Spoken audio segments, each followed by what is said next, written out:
ಮಹಾದೇವನ ನಾಲ್ಕನೆಯ ಜ್ಯೋತಿರ್ಲಿಂಗವೇ ಓಂಕಾರೇಶ್ವರ.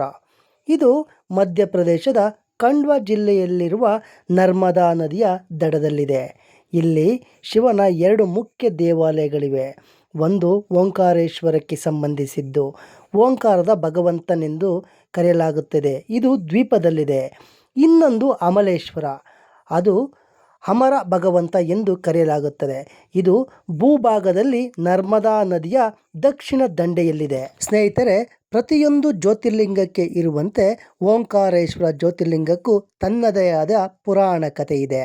ಒಮ್ಮೆ ಬ್ರಹ್ಮ, ವಿಷ್ಣು, ಮಹೇಶ್ವರರಲ್ಲಿ ಹೆಚ್ಚಿನವರು ಯಾರು ಎಂಬ ಚರ್ಚೆಯಾದಾಗ ಶಿವನು 3 ಜ್ಯೋತಿರ್ಕಂಬಗಳನ್ನು ಸೃಷ್ಟಿಸಿದನಂತೆ. ವಿಷ್ಣು ಮತ್ತು ಬ್ರಹ್ಮರಿಗೆ ಅದರ ಮೇಲಿನ ಮತ್ತು ಕೆಳಗಿನ ತುದಿಯನ್ನು ಕಂಡುಹಿಡಿಯಲು ಹೇಳಿದಾಗ ವಿಷ್ಣು ಅದರ ಮೇಲಿನ ತುದಿಯನ್ನು ಕಾಣದೆ ಹಿಂದಿರುಗಿ ಬಂದು ತನಗೆ ಲಿಂಗದ ತುದಿ ಸಿಗದಿರುವ ವಿಷಯವನ್ನು ತಿಳಿಸುತ್ತಾನಂತೆ. ಆದರೆ ಬ್ರಹ್ಮದೇವನು ಸುಳ್ಳು ಹೇಳಿದನೆಂದು ತಿಳಿದು ಅವನಿಗೆ ಪೂಜೆ ಇಲ್ಲದಂತಾಗಲಿ ಎಂದು ಶಾಪ ಕೊಟ್ಟನಂತೆ ಪರಶಿವ. ಆದರೆ ಸತ್ಯ ಹೇಳಿದ ವಿಷ್ಣು ಪೂಜೆಗೆ ಅರ್ಹನೆಂದು ಹೇಳಿದನು. ಆ ಹಾದಿಯಲ್ಲಿ ತೋರಿದ ಜ್ಯೋತಿರ್ಲಿಂಗವೇ ಈಗಿರುವ ಜ್ಯೋತಿರ್ಲಿಂಗಗಳೆಂದು ಹೇಳಲಾಗುತ್ತದೆ. ಓಂಕಾರೇಶ್ವರ ಜ್ಯೋತಿರ್ಲಿಂಗವು ಸುಂದರವಾದ ನದಿಗಳ ಸಂಗಮದಲ್ಲಿದ್ದು ಮನೋಹರವಾಗಿದೆ. ಮಂದಿರವು ನದಿಯ ದಡದಲ್ಲಿದೆ. ನದಿಯ ಸಂಗಮದಲ್ಲಿ ಸ್ನಾನ ಮಾಡಿ ಅನೇಕ ಮೆಟ್ಟಿಲುಗಳನ್ನು ಏರಿ ದೇವಾಲಯಕ್ಕೆ ಹೋಗಬೇಕು. ದೇವಾಲಯದ ಭವ್ಯವಾದ ಗೋಪುರವನ್ನು ಹೊಂದಿದೆ. ದೇವಾಲಯ ಸದಾ ಜನರಿಂದ ಕಿಕ್ಕಿರಿದಿರುತ್ತದೆ. ಸರದಿಯ ಸಾಲಿನಲ್ಲಿ ಹೋಗಿ ಪೂಜಾ ಸಾಮಗ್ರಿಗಳನ್ನು, ನೀರಿನ ಕುಡಿಕೆಗಳನ್ನು ತೆಗೆದುಕೊಂಡು ಗರ್ಭಗುಡಿ ಪ್ರವೇಶಿಸಿದರೆ ಪುಟ್ಟದಾದ ಓಂಕಾರೇಶ್ವರ ಜ್ಯೋತಿರ್ಲಿಂಗವು ದರ್ಶನವಾಗುತ್ತದೆ.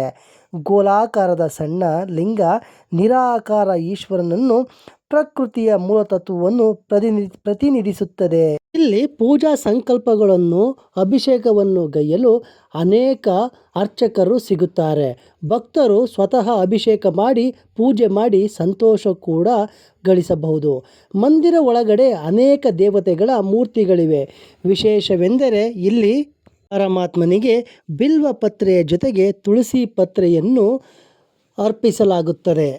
ಲಿಂಗದ ಹಿಂಭಾಗದಲ್ಲಿ ಪ್ರತ್ಯೇಕವಾಗಿ ಪಾರ್ವತಿ ದೇವಿಯು ಶ್ವೇತವರ್ಣದ ಮೂರ್ತಿ ಇಲ್ಲಿದೆ. ಇಲ್ಲಿ ರಾತ್ರಿ ಆದ ಮೇಲೆ ಪಾರ್ವತಿ ಪರಮೇಶ್ವರರಿಗಾಗಿ ಶಯನವನ್ನು ಸಿದ್ಧಪಡಿಸಿ ಪಕ್ಕದಲ್ಲಿ ಪಗಡೆ ಮನೆಯನ್ನು ಇಟ್ಟಿರುತ್ತಾರೆ. ಪ್ರತಿ ರಾತ್ರಿ ಶಿವಪಾರ್ವತಿಯರು ಆಗಮಿಸಿ ವಿಶ್ರಾಂತಿಯನ್ನು ಪಡೆದು ಪಗಡೆ ಆಟವನ್ನು ಆಡುತ್ತಾರೆ ಎಂದು ಭಕ್ತರ ನಂಬಿಕೆ ಇದೆ. ಭಕ್ತರು ಇಲ್ಲಿ ಬಂದು ಮನೋಕಾಮನೆಯನ್ನು ಮಾಡಿಕೊಂಡರೆ ಅವರ ಎಲ್ಲ ಮನೋಕಾಮನೆಗಳು ಈಡೇರುತ್ತವೆ ಎಂದು ಹೇಳಲಾಗುತ್ತದೆ.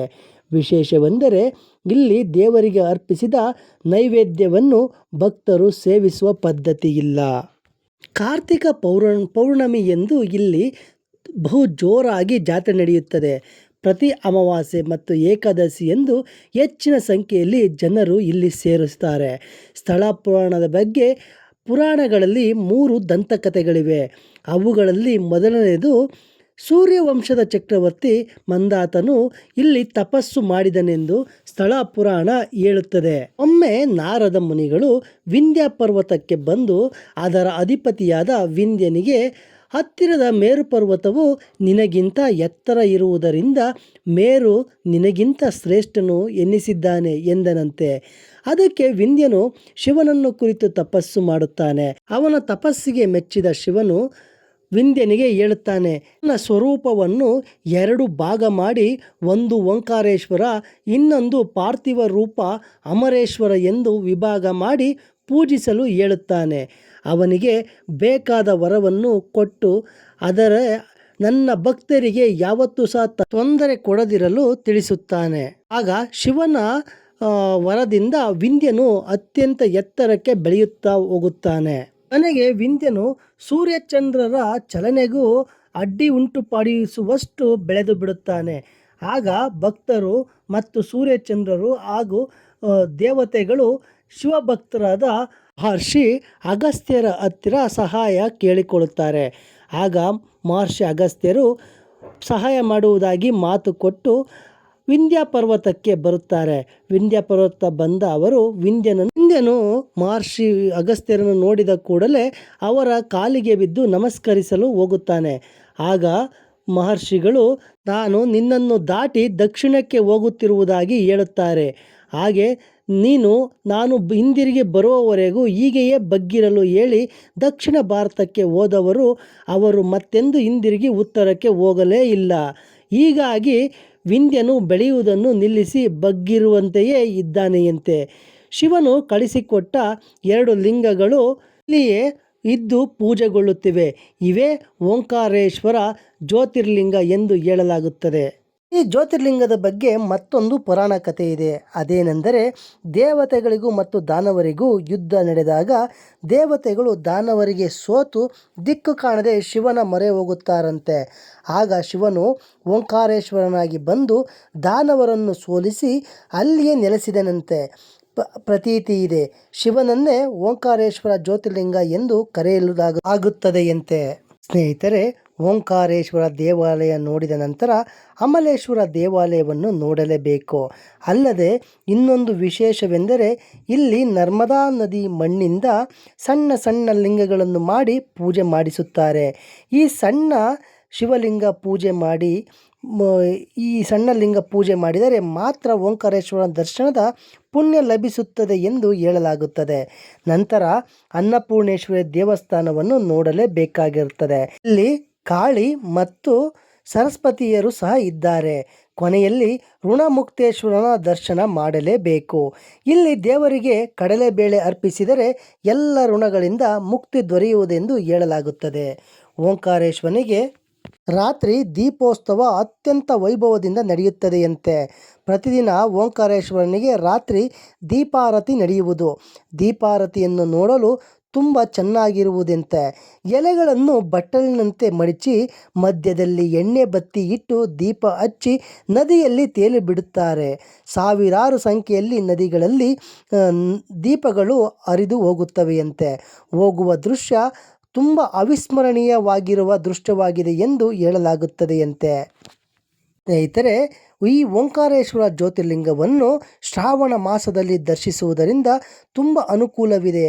ಶಿವನು ಸ್ವತಃ ಕಾಣಿಸಿಕೊಂಡ ಸ್ಥಳವೆಂದು ಹೇಳಲಾಗುತ್ತದೆ.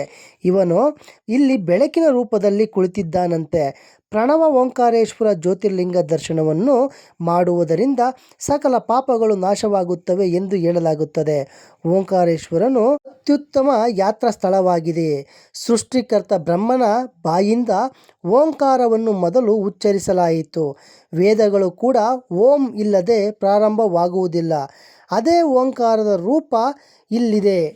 ಆ ರೂಪ ಜ್ಯೋತಿರ್ಲಿಂಗವೇ ಇಲ್ಲಿ ಶಿವನು ಓಂಕಾರ ರೂಪದಲ್ಲಿ ಕಾಣಿಸಿಕೊಂಡಿದ್ದಾನೆ. ಓಂಕಾರೇಶ್ವರ ಜ್ಯೋತಿರ್ಲಿಂಗದಲ್ಲಿ 10 ವಿಷಯಗಳೆಂದರೆ, 1. ಧಾರ್ಮಿಕ ಗ್ರಂಥಗಳ ಪ್ರಕಾರ 68 ತೀರ್ಥಯಾತ್ರೆಗಳು ಇಲ್ಲಿ ನೆಲೆಗೊಂಡಿವೆ. ಕುಟುಂಬ ಸಮೇತ 33 ಕೋಟಿ ದೇವತೆಗಳು ಇಲ್ಲಿ ನೆಲೆಸಿದ್ದಾರಂತೆ. 2ನೇದು, 12 ಜ್ಯೋತಿರ್ಲಿಂಗಗಳಲ್ಲಿ ಓಂಕಾರೇಶ್ವರ ಜ್ಯೋತಿರ್ಲಿಂಗವು 4ನೇ ಸ್ಥಾನವನ್ನು ಪಡೆದುಕೊಂಡಿದೆ. 3ನೇದು, ಈ ಜ್ಯೋತಿರ್ಲಿಂಗವು ನರ್ಮದಾ ನದಿಯ ಉತ್ತರ ದಂಡೆಯಲ್ಲಿದೆ. 4ನೇದು, ಈ ಜ್ಯೋತಿರ್ಲಿಂಗವನ್ನು ನಂಬಲೇಶ್ವರ ಮತ್ತು ಅಮರೇಶ್ವರ ಎಂಬುದಾಗಿ ಕರೆಯಲಾಗುತ್ತದೆ. 5. ನಂಬಿಕೆಯ ಪ್ರಕಾರ ಇಲ್ಲಿ ನರ್ಮದಾವನ್ನು ದರ್ಶನ ಮಾಡುವುದರಿಂದ 15 ದಿನಗಳು ನರ್ಮದಾ ನದಿಯಲ್ಲಿ ಸ್ನಾನ ಮಾಡಿದಷ್ಟು ಮತ್ತು 7 ದಿನಗಳು ಗಂಗೆಯಲ್ಲಿ ಸ್ನಾನ ಮಾಡಿದಷ್ಟು ಪುಣ್ಯಗಳು ಪ್ರಾಪ್ತವಾಗುತ್ತವೆ ಅಂತೆ. 6ನೇದು, ಈ ಜ್ಯೋತಿರ್ಲಿಂಗವು ಸ್ಥಾಪಿಸಿರುವ ಪರ್ವತದ ಮೇಲೆ ಓಂ ಎನ್ನುವ ಆಕಾರವು ಗೋಚರಿಸುತ್ತದೆಯಂತೆ. ಆದ್ದರಿಂದ ಈ ಜ್ಯೋತಿರ್ಲಿಂಗಕ್ಕೆ ಓಂಕಾರೇಶ್ವರ ಎಂದು ಹೆಸರು ನೀಡಲಾಗಿದೆಯಂತೆ.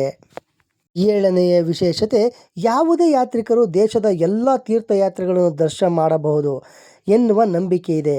ಆದರೆ ಅವರು ಓಂಕಾರೇಶ್ವರ ಬರುವವರೆಗೆ ಮತ್ತು ಅಲ್ಲಿ ಮಾಡಿದ ತೀರ್ಥಯಾತ್ರೆಗಳನ್ನು ಸ್ವೀಕರಿಸುವವರೆಗೆ ಅವರ ಉಳಿದ ಯಾತ್ರೆಗಳು ಅಪೂರ್ಣವೆಂದು ಪರಿಗಣಿಸಲಾಗುತ್ತದೆಯಂತೆ.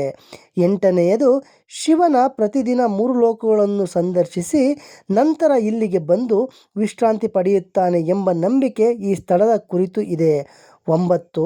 ಪ್ರತಿದಿನ ಇಲ್ಲಿ ವಿಶೇಷ ಮಲಗುವ ವ್ಯವಸ್ಥೆ ಮತ್ತು ಶಿವನ ಆರತಿಯನ್ನು ಮಾಡಲಾಗುತ್ತದೆ. ಇಲ್ಲಿ ಶಯನ ದರ್ಶನಗಳು ಸಹ ನಡೆಯುತ್ತವೆಯಂತೆ. 10.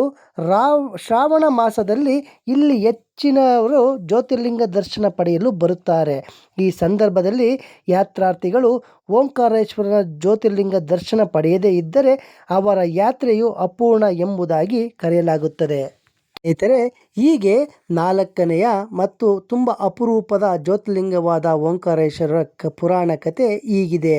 ಹೀಗೆ ಓಂಕಾರೇಶ್ವರನು ತನ್ನ ನರ್ಮದಾ ನದಿ ತಟದಲ್ಲಿ ನಿಂತು ತನ್ನ ಅರಸಿ ಬಂದ ಭಕ್ತರನ್ನು ಅವರ ಕಷ್ಟ ಕಾರ್ಪಣ್ಯಗಳನ್ನು ನಿವಾರಣೆ ಮಾಡಿ ಅವರನ್ನು ಸಲಹುತ್ತಿದ್ದಾನೆ. ಸ್ನೇಹಿತರೆ, ನಿಮಗೂ ಸಹ ನಿಮ್ಮ ಕುಟುಂಬಕ್ಕೂ ಓಂಕಾರೇಶ್ವರನ ಕೃಪಾಕಟಾಕ್ಷ ಸಿಗಲಿ ಎಂದು ಹೇಳುತ್ತಾ ಈ 4ನೇ ಜ್ಯೋತಿರ್ಲಿಂಗದ ಕಥೆಯನ್ನು ಇಲ್ಲಿಗೆ ಮುಗಿಸುತ್ತಿದ್ದೇನೆ. ಸ್ನೇಹಿತರೆ, ನನ್ನ ಈ ವಿಡಿಯೋ ನಿಮಗೆ ಇಷ್ಟವಾಗಿದ್ದರೆ ದಯವಿಟ್ಟು ನನ್ನ ಚಾನಲನ್ನು ಸಬ್ಸ್ಕ್ರೈಬ್ ಮಾಡ್ಕೊಳ್ಳಿ. ಹಾಗೆ ಈ ವಿಡಿಯೋವನ್ನು ಲೈಕ್ ಮಾಡಿ ಎಂದು ಹೇಳುತ್ತಾ ಮತ್ತೆ ಮುಂದಿನ ವಿಡಿಯೋದೊಂದಿಗೆ ನಿಮ್ಮನ್ನು ಭೇಟಿ ಮಾಡುತ್ತೇನೆ. ಅಲ್ಲಿವರೆಗೂ ಧನ್ಯವಾದಗಳು.